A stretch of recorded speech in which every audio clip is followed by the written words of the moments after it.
Kadang-kadang ada yang cium bunga melati, ada yang enggak. Yang ciuman bunga melati pasti kabur, lari. Yang enggak ya mah jalan aja.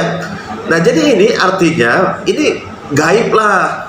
Saya dengar juga dari teman-teman yang sekolah di Turki yang pernah berkunjung ke makam Mustafa Kemal Atatürk di Ankara, mereka juga bilang bahwa makam Mustafa Kemal Atatürk itu bau, dan itu pun ada semprotan parfum gitu. Kalau Om gimana? Jadi gini, Om ini kan sudah dibully banyak orang nih, ribuan maki-maki, bilang goblok, bawa mulut lo tuh, macam-macam. Jadi memang pertama ini memang nasib YouTuber ya, kalau dibully, dihina, dimaki itu biasa. Jadi Om itu menciumnya sepintas, kan dibicarakan di video, kok saya sendiri yang menciumnya gitu loh.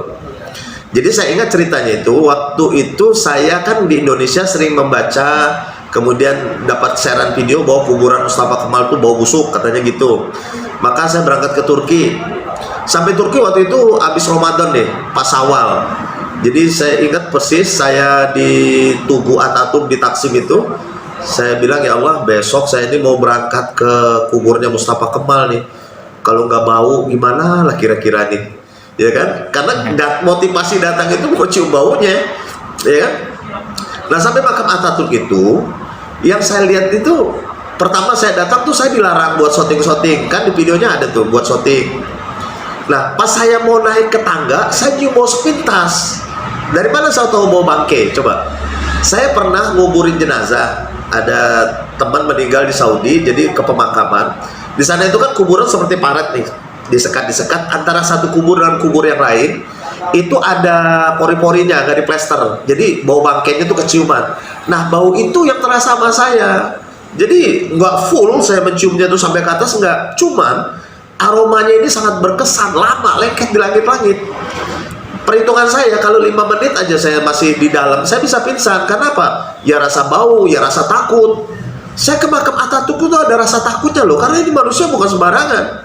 Ya kata orang ya, maaf nih, Fir'aun modern, ya kan? Jadi dan Nabi pun memang sudah pesan sebenarnya jangan mendatangi tempat-tempat yang dilaknat Allah, ya. Bukan kita nuduh dia dilaknat, tapi sebagian besar orang Islam menyatakan dia ini memang ya maaf ini ya musuh Islam, karena di zamannya Islam diberangus. Nah, buat ente yang nggak sepaham sama saya, masa ente nggak apa namanya nggak perhatian bahwa azan pun dia berani rubah dalam bahasa Turki gitu kan. Nah jadi Om ini menciumnya tuh sepintas, nggak lama. Tapi alhamdulillah lah, walaupun sudah dibully ini karena penontonnya sudah 2 jutaan lebih, saya terpaksa buat klarifikasi. Saya memang cium tapi sepintas. Jadi bukan berarti apa namanya menciumnya terus menerus, enggak. Nah saya agak terhibur kemarin waktu mau berangkat, sopir Grab yang jemput saya, dia tanya, Pak bapaknya di YouTube itu ya? Saya bilang iya. Dia bilang ya pengalaman bapak sama dengan saya, tapi saya beda, saya cium bunga melati katanya. Nah waktu itu saya jalan sama teman-teman, saya cium bunga melati, teman-teman nggak keciuman, jadi yang takut saya sendiri. Dan jadi saya ingat nih waktu masih kecil, waktu pulang ngaji kita lewat kuburan tuh biasanya. Kadang-kadang ada yang cium bunga melati, ada yang enggak. Yang ciuman bunga melati pasti kabur, lari. Yang enggak ya mah jalan aja. Nah jadi ini artinya ini gaib lah. Jangan dikata-katain dong, kasihan saya, ya kan? Kalau antum memang cinta sama Atatürk ya sudahlah, nggak apa-apa. Tapi ini pengalaman pribadi yang saya rasakan dan bukan saya sendirian. Kalau saya sendirian aneh, tapi kan jelas ada beberapa orang. Dari 10 orang mungkin ada yang pernah mengalami hal itu. Kemudian soal makam yang dibawa, kenapa baru sekarang, baru 16 tahun diceritakan, baru 2016 diberitahu gitu maksudnya. Sebelumnya kok enggak, ya kan?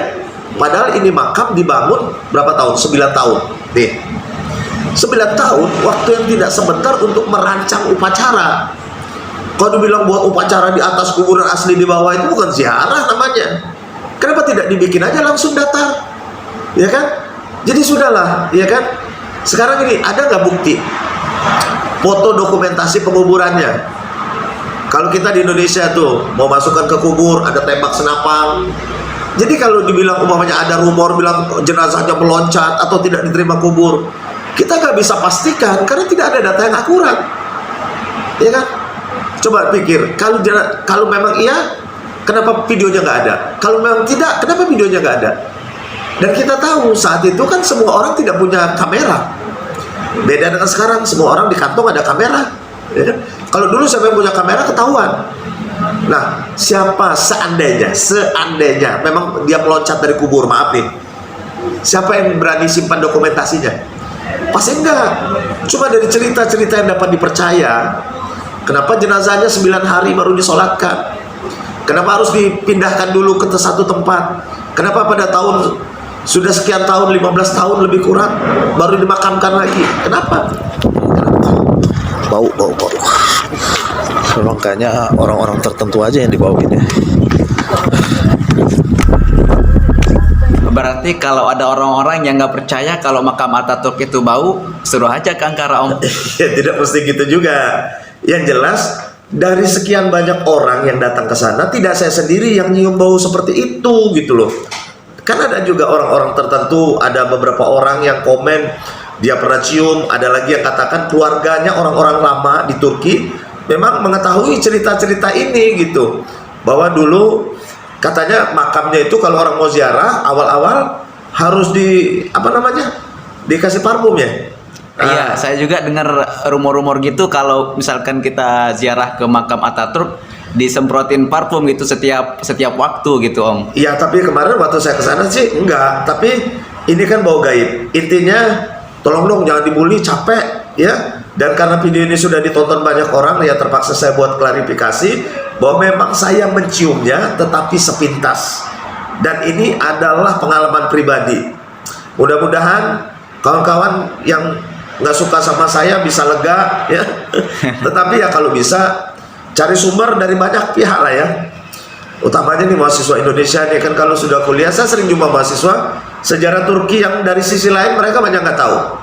Mereka hanya baca buku-buku yang dikasihkan oleh pihak sekolahnya. Tetapi saya setelah berjumpa dengan orang-orang tua di sini, dengan masyarakat umum, dengan anak-anak Sulaimani, memang ada sisi lain dari cerita Ataturk ini yang tidak diceritakan secara formal. Dan rata-rata mereka di sini takut menceritakannya. Bahkan mereka di sini pakai istilah apa tuh? Bang Atta. Bang Atta gitu, supaya jangan ketahuan kita membicarakan Ataturk pakai bahasa Bang Atta atau Bang Edo, Bang Erdogan gitu. Ya, mudah-mudahan video ini bermanfaat bagi Ampun, perlu air. Lengket di leher, aduh. Kok baunya tuh bau buntang ya? Tapi apa Anda sendiri yang cium atau gimana?